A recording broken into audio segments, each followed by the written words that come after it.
Halo teman-teman semua, selamat datang kembali di seri kuliah Filsafat Ilmu dan Epistemologi. Nah, hari ini kita akan membahas seorang filsuf yang menjadi salah satu pilar utama dalam sejarah filsafat modern. Namanya sudah sering kita sebut, René Descartes. Jadi, René Descartes ini sebelumnya di beberapa video, mungkin 2 bulan, 3 bulan yang lalu kita sudah bahas secara khusus.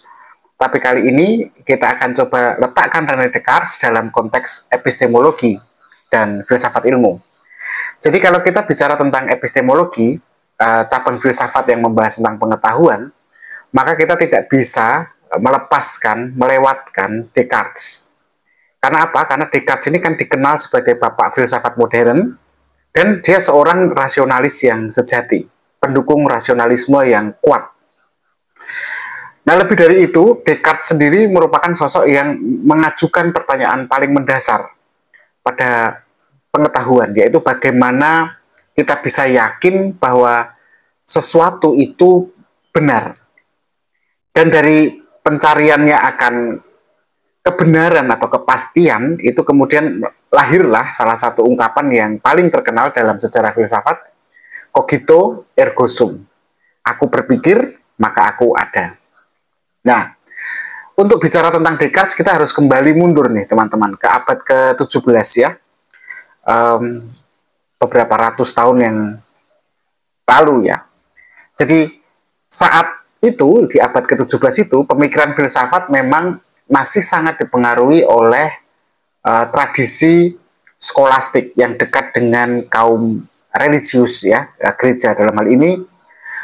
Dan pada masa itu juga filsafat sangat didominasi oleh doktrin-doktrin Aristoteles ya, Aristotelian, yang akarnya kemudian disesuaikan dengan ajaran gereja. Tetapi Descartes ini merasa bahwa dasar-dasar pengetahuan yang digunakan selama berabad-abad sebelum abad ke-17 itu sangat rapuh sekali. Maka Descartes mencoba mengambil satu keputusan radikal dengan jalan meragukan segala sesuatu. Nah, benar, dia meragukan segala sesuatu. Maksudnya bahwa apa? Jadi begini, Descartes itu ingin menemukan satu kebenaran yang benar-benar tidak bisa digoyahkan oleh apapun.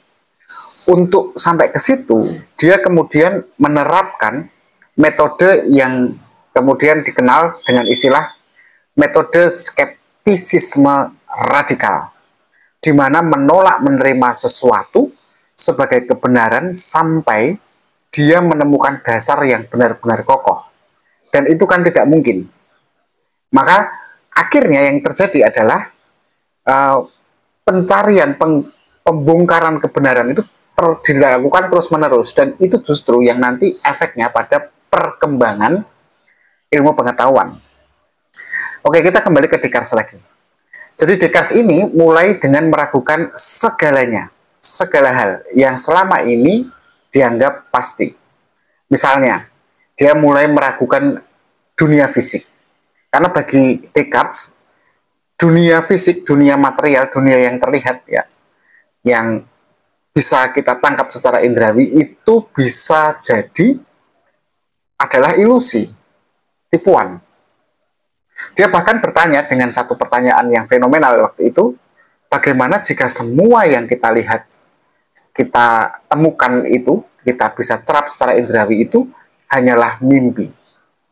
Jangan-jangan kita ini tidak sedang dalam situasi yang nyata, tetapi sedang tertidur dan bermimpi. Dia juga meragukan tentang kevalitan indrawi kita. Karena mata kita, indera perasa kita, pendengaran kita itu tidak bisa dipercaya sepenuhnya.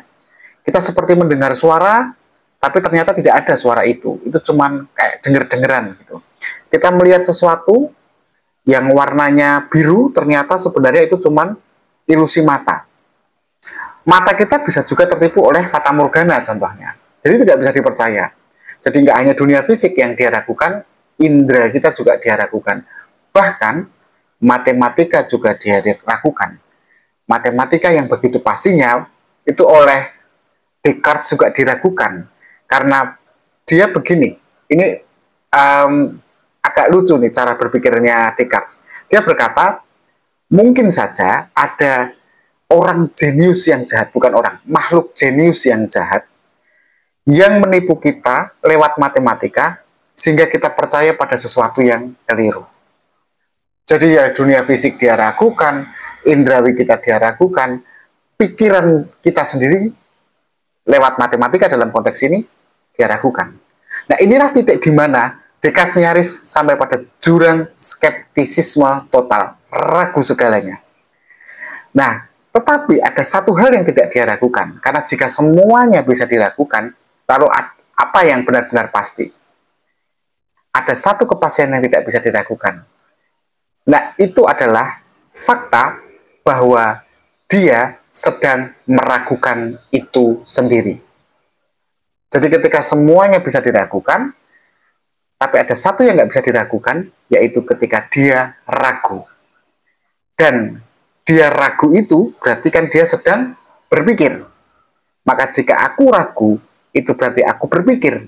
Jika aku berpikir, itu berarti aku ada. Cogito ergo sum. Aku berpikir, maka aku ada. Nah, itulah teman-teman fondasi awal Descartes. Sekalipun semua hal lain bisa diragukan, keberadaan diri manusia sebagai makhluk yang berpikir adalah sesuatu yang mutlak dan tidak bisa dibantah. Nah, apa sebenarnya makna cogito ergo sum ini? Karena ungkapan ini sebenarnya bukan sekedar permainan kata, filosofi ya, orang bolak-balik kata, tapi ada makna mendalam di baliknya. Pertama, cogito ergo sum ini menjadi pondasi di mana tentang pengetahuan yang tak terbantahkan. Descartes menemukan landasan pertama cogito ergo sum bagi filsafat yang kemudian dia rumuskan sampai hari ini masih kita gunakan. Jadi, jika kita ingin membangun pengetahuan yang kokoh, maka kita harus memulainya dari sesuatu yang tidak bisa diragukan. Dan apa yang tidak bisa diragukan? Ya keberadaan kita sebagai makhluk yang berpikir. Nah ini kan pondasi ya, dari pengetahuan yang tidak terbantahkan. Lalu yang kedua, Descartes ini kan menegaskan bahwa pengetahuan tidak dimulai dari dunia di luar manusia, melainkan dari kesadaran diri manusia itu sendiri. Nah itu sebenarnya merupakan langkah besar dalam sejarah filsafat, karena Descartes ini seperti menggeserkan fokus dari dunia eksternal yang seperti kalau teman-teman tahu Plato ya, dia dunia ide gitu ya, tetapi dia justru menggesernya ke dunia dalam pikiran manusia. Jadi bukan dunia di luar pikiran manusia. Nah ini kesadaran mengenai diri dan pikiran ini jadi dasar epistemologi baru yang kemudian dipengaruhi oleh cogito ergo sum-nya Descartes. Kemudian tidak bisa dibantah bahwa rasionalisme yang ketiga ya sangat kuat tumbuh ya akibat Descartes ini, karena Descartes kan mengembangkan gagasan bahwa akal ya sekali lagi bukan pengalaman atau tangkapan indera. Akal, pikiran itu alat utama untuk memperoleh pengetahuan yang benar, karena yang paling tidak bisa dilakukan adalah berpikir itu sendiri. Maka Descartes percaya bahwa dengan berpikir secara rasional, kita akan mampu sampai pada kebenaran yang mutlak tak terbantahkan. Nah tentu saja pemikiran Descartes ini tidak lalu kuat sekali sampai akhir zaman ya. Dia juga tidak lepas dari kritik. Beberapa filsuf yang berbasis pada empirisme atau pengalaman seperti John Locke dan David Hume yang sudah kita sebut berkali-kali juga, itu berpendapat bahwa pengetahuan itu tidak hanya berasal dari akal, tidak hanya, artinya bukan lalu hanya berasal dari pengalaman, tapi tidak hanya berasal dari akal, tapi juga dari pengalaman. Nah, selain itu ada juga pertanyaan besar, apakah berpikir itu memang benar-benar membuktikan keberadaan? Apakah cogito ergo sum-nya Descartes itu cukup menjadi semacam dasar bagi seluruh pengetahuan? Ya, itu kritiknya. Tetapi meski begitu, cogito ergo sum kan tetap menjadi titik awal penting bagi perkembangan filsafat modern. Setidak-tidaknya pemikiran Descartes ini membentuk dasar bagi rasionalisme dan ya kemudian menginspirasi banyak filsuf setelahnya ya, seperti Immanuel Kant dan ya sampai ke Edmund Husserl juga yang nanti akan kita bahas. Nah, terima kasih teman-teman. Saya pikir sudah cukup apa yang kita bahas mengenai Descartes. Satu hal yang penting, jika kita ingin memahami dunia, kita harus mulai dengan memahami diri kita sendiri. Ragu boleh, bukan sesuatu yang buruk, bahkan justru karena dengan meragukan segala sesuatu, kita bisa menemukan dasar yang kokoh untuk berpikir dan mengetahui, tetapi hati-hati jangan terjebak dalam keraguan yang total. Jangan lupa teman-teman ikuti terus video ini. Kita ketemu di episode selanjutnya di mana kita akan coba membahas tentang John Locke ya dan teori tabula rasanya. Terima kasih, tetap berpikir kritis.